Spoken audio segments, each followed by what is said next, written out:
Assalamualaikum warahmatullahi wabarakatuh.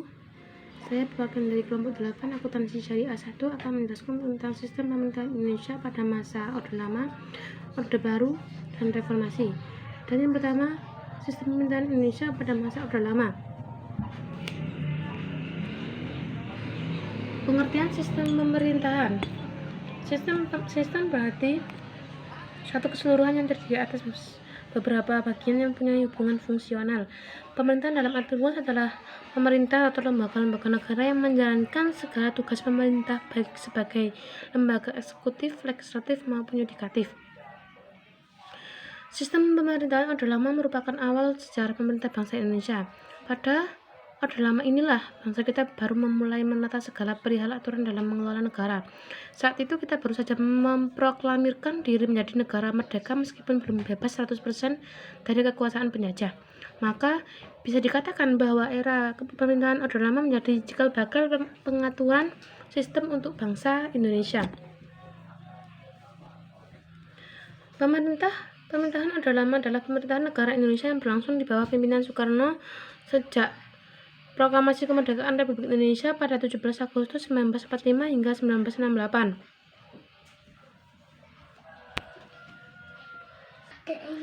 Dalam jangka waktu tersebut, Indonesia menggunakan bergantian sistem ekonomi liberal dan sistem ekonomi komando. Di saat menggunakan sistem ekonomi liberal, Indonesia menggunakan sistem pemerintahan parlementer. Berikut ini merupakan sistem presidensial, merupakan sistem pemerintahan di mana kepala pemerintahan dipegang oleh presiden dan pemerintah tidak bertanggung jawab kepada parlemen legislatif. Menteri bertanggung jawab kepada presiden karena presiden berkedudukan sebagai kepala negara sekaligus kepala pemerintahan. Ciri-ciri pemerintahannya: pemerintahan presidensial didasarkan pada prinsip pemisahan kekuasaan. Eksekutif tidak mempunyai kekuasaan untuk menyatu dengan legislatif. Kabinet bertanggung jawab kepada presiden. Eksekutif dipilih melalui pemilu. Dan yang kedua yaitu sistem parlementer.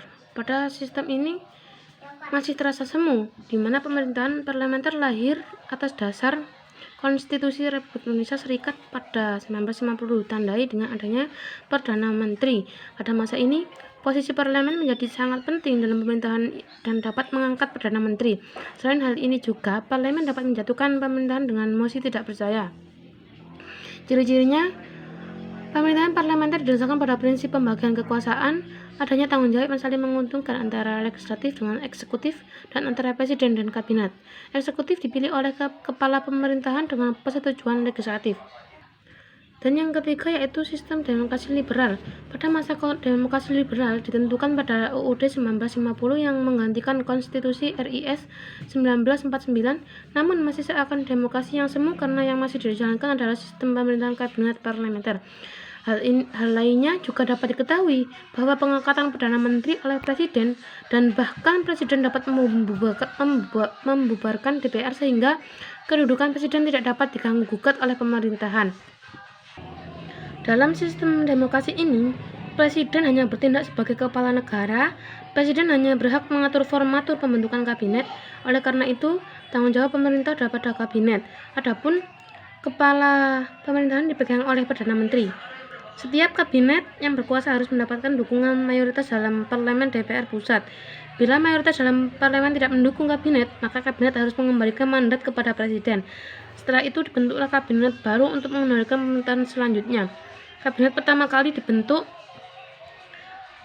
pada tanggal 6 September 1950 adalah Kabinet Natsir.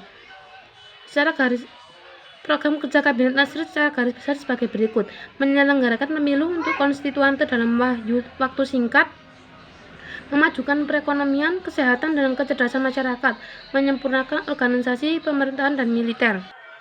Dan selanjutnya konstituante diserahi tugas membuat undang-undang dasar yang baru sesuai amanat UUDS 1950. Namun sampai tahun 1959 badan ini belum juga bisa membuat konstitusi baru. Maka Presiden Soekarno menyampaikan konsepsi tentang demokrasi terpimpin pada DPR hasil pemilu yang berisi ide untuk kembali pada UUD 1945. Akhirnya Soekarno mengeluarkan Dekret 5 Juli 1959 yang membubarkan konstituante. Pada masa Orde Lama ini banyak ditandai dengan bergonta-gantinya kabinet yang ada di pemerintahan, di antaranya Ada 7 kabinet pada masa ini. Tahun 1950 sampai 1951 kabinet Natsir. Nah, itu yang selanjutnya diganti dengan kabinet Sukiman Suwirjo pada tahun 1951 sampai 1952. Dan selanjutnya diganti dengan kabinet Wilopo mulai dari 1952 sampai 1953. Lalu kabinet Ali Sastromijojo I tahun 1953 sampai tahun 1955. Selanjutnya kabinet Burhanuddin Harahap tahun 1955 sampai 1956. Lalu kabinet Ali Sastromijojo II tahun 1952 sampai 1957. Dan yang terakhir kabinet Juanda tahun 1957 sampai tahun 1959. Peralihan kekuasaan politik dari Orde Lama ke Orde Baru dipengaruhi oleh terjadinya peristiwa G30 SPKI terhadap proses peralihan pemerintahan dari Orde Lama ke Orde Baru. Berikut ini merupakan proses peralihan pemerintah dari Orde Lama ke Orde Baru. Tanggal 16 Oktober 1966, Maijen Soeharto telah dilantik menjadi Menteri Panglima Angkatan Darat dan dinaikkan pangkatnya menjadi Letnan Jenderal. Keberanian kami dan KAPI yang memberikan kesempatan bagi Maijen Soeharto untuk menawarkan jasa baik demi pulihnya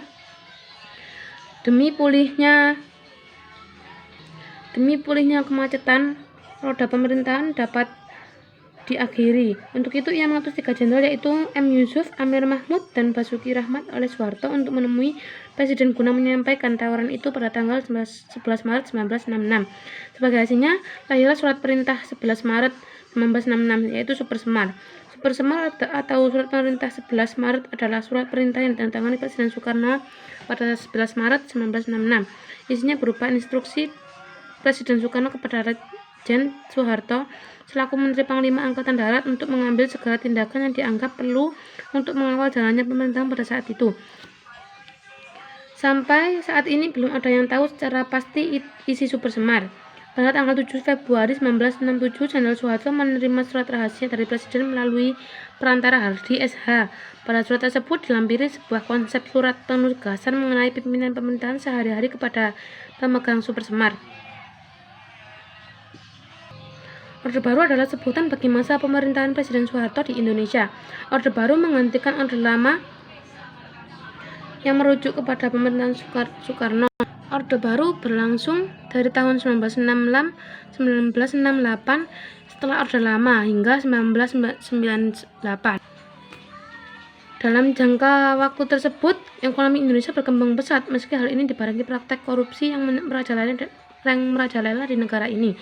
Selain itu, kesenjangan antara rakyat yang kaya dan miskin juga semakin melebar. Demokrasi terpimpin.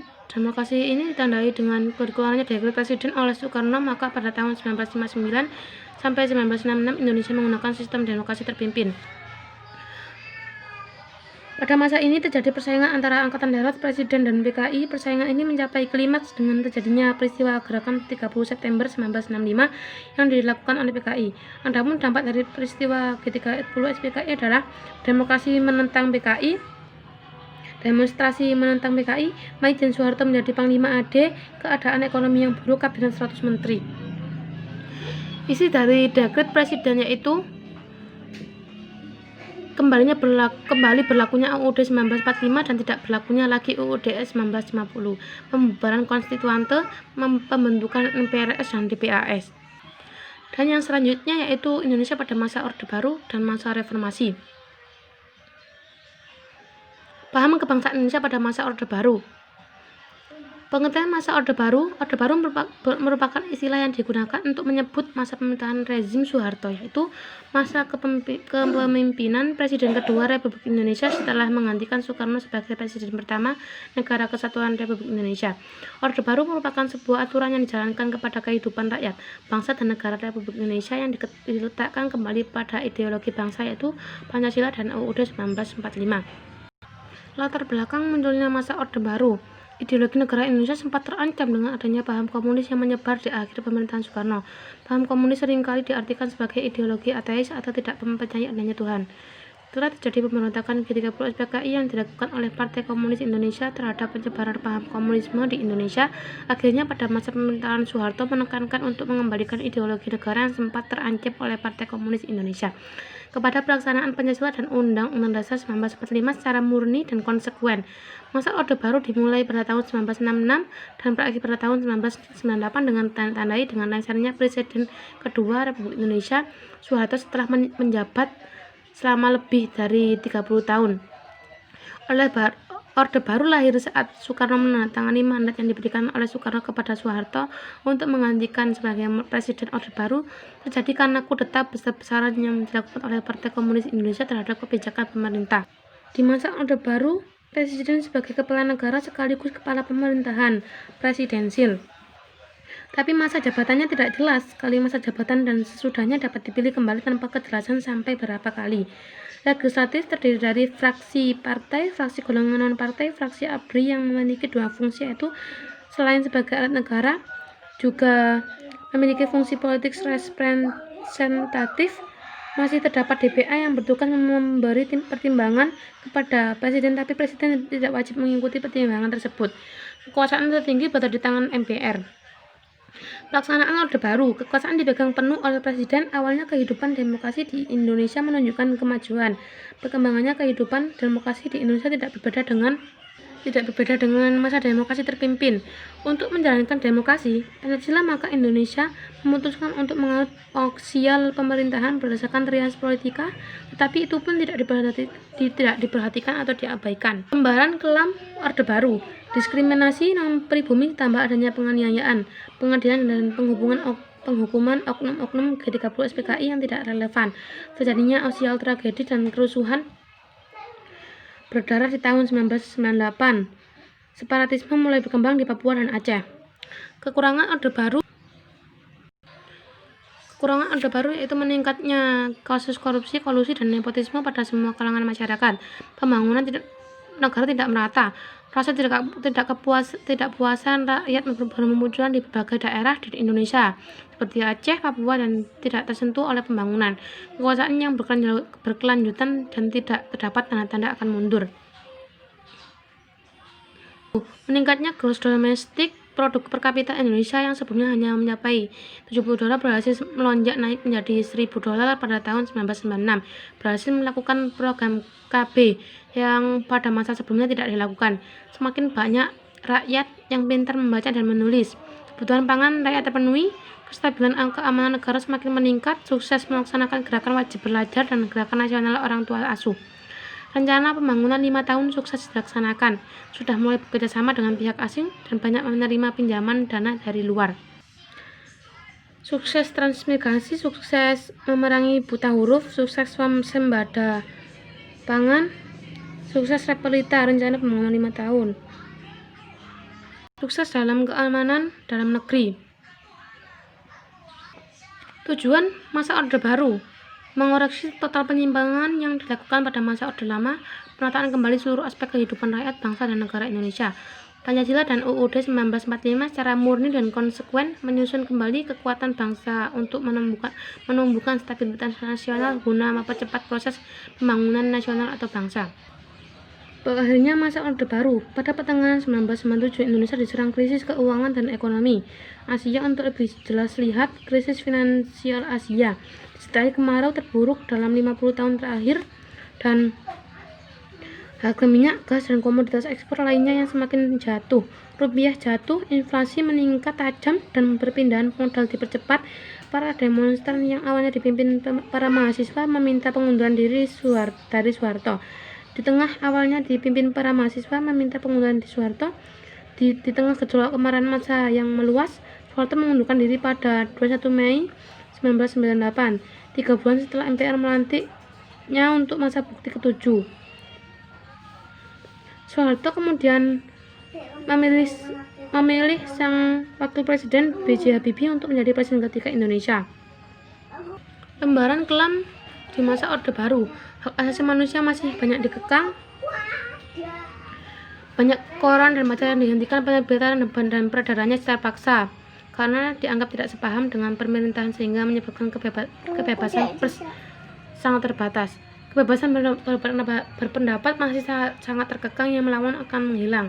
Terdapat kesenjangan sosial bagi si kaya dan si miskin, di mana orang kaya memiliki hak yang lebih baik jika dibandingkan dengan orang miskin. Orang kaya lebih berkuasa. penyimpangan yang terjadi pada masa Orde Baru. Setelah Orde Baru memegang tumpuk kekuasaan dalam mengendalikan pemerintahan, muncul suatu keinginan untuk terus-menerus mempertahankan kekuasaannya atau status quo. Hal ini menimbulkan akses negatif, yaitu semakin jauh dari tekad awal Orde Baru tersebut.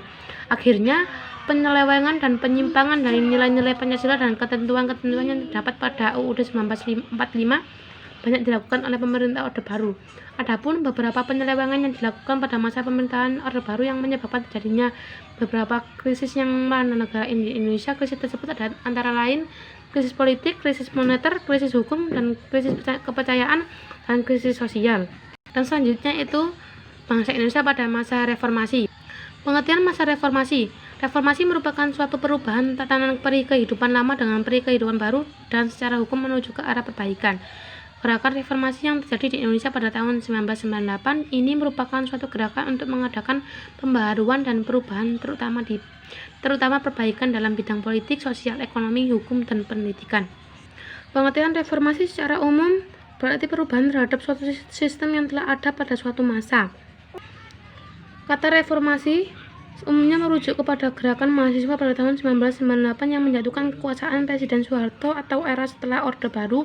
Kendati demikian, kata reformasi sendiri pertama-tama muncul dari gerakan pembaruan dari kalangan gereja Kristen di Eropa Barat pada abad ke-16 yang dipimpin oleh Martin Luther, Ulrich Zwingli, Johannes Calvin, dan lain-lain. Sistem pemerintahan yang masa Orde Reformasi dapat dilihat dari aktivitas kenegaraan, yaitu untuk kebijakan pemerintahan yang memberi ruang gerak yang lebih luas terhadap hak untuk mengeluarkan pendapat dan pikiran baik lisan ataupun tulisan, dan upaya untuk mewujudkan pemerintahan yang bersih dan berwibawa serta bertanggung jawab dibuktikan dengan dikeluarkan ketetapan MPR nomor 9 MPR 1998. Lembaga MPR sudah berani mengambil langkah-langkah politis melalui sidang tahunan dengan menuntut adanya laporan pertanggungjawaban tugas lembaga negara. Gerakan reformasi pada mulanya disuarakan dari kalangan kampus, yaitu mahasiswa, dosen maupun rektor. Situasi politik dan ekonomi Indonesia yang demikian terpuruk mendorong kalangan kampus tidak hanya bersuara melalui mimbar bebas di kampus, namun akhirnya mendorong mahasiswa turun ke jalan. Dengan demikian, hakikat gerakan reformasi bukan untuk menjatuhkan pemerintahan Orde Baru, apalagi untuk menurunkan Soeharto dari kursi kepresidenan. Namun karena pemerintahan Orde Baru di pimpinan Soeharto dipandang tidak mampu mengatasi persoalan bangsa dan negara, maka Soeharto diminta untuk mengundurkan secara ikhlas demi perbaikan kehidupan bangsa dan negara Indonesia yang akan datang. Adapun faktor pendorong terjadinya reformasi, adanya KKN, korupsi, kolusi, dan nepotisme dalam kehidupan pemerintahan, adanya rasa tidak percaya kepada pemerintahan Orde yang penuh dengan nepotisme dan kronisme serta merajalanya korupsi. Kekuasaan Orde di bawah Soeharto otoriter tertutup, adanya keinginan demokratisasi dalam kehidupan bangsa dan bernegara. Mahasiswa menginginkan perubahan. Pun faktor-faktor lain penyebab munculnya era reformasi, yaitu krisis politik, krisis hukum, krisis ekonomi. Tujuan era reformasi yaitu bertujuan tercapainya demokratisasi, tercapainya masyarakat, meningkatnya tercapainya masyarakat. Reformasi hukum bertujuan tercapainya keadilan bagi seluruh rakyat Indonesia. Reformasi sosial bertujuan terwujudkan integrasi bangsa Indonesia. Ciri-ciri demokrasi Pancasila pada masa reformasi, yaitu mengutamakan musyawarah mufakat, mengutamakan kepentingan masyarakat, bangsa, dan negara, tidak memaksakan kehendak pada orang lain, selalu diliputi oleh semangat kekeluargaan, adanya rasa tanggung jawab dan dalam melaksanakan keputusan hasil musyawarah, dilakukan dengan akal sehat dan sesuai dengan hati yang luhur. Pembagian secara tegas wewenang kekuasaan lembaga legislatif, eksekutif, dan yudikatif, penghormatan kepada beragam asas, ciri, aspirasi, dan program. Parpol yang memiliki partai, adanya kebebasan mendirikan partai sebagai aplikasi dari pelaksanaan hak asasi manusia. Perubahan-perubahan pada masa reformasi, pemerintahan berubah menuju pemerintahan desentralisasi, peran militer dipisahkan dari kekuasaan sipil, orientasi sistem perekonomian nasional berubah menjadi ekonomi kerakyatan yang nantinya diharapkan dapat meningkatkan kemakmuran rakyat Indonesia. Sistem kepartaian berubah menjadi sistem multipartai. desakralisasi Undang-Undang Dasar 1945, yaitu proses penyesuaian Undang-Undang Dasar 1945 melalui proses amandemen. Kebijakan partisipatoris, yaitu pembuatan kebijakan pemerintah sedapat mungkin harus melibatkan rakyat.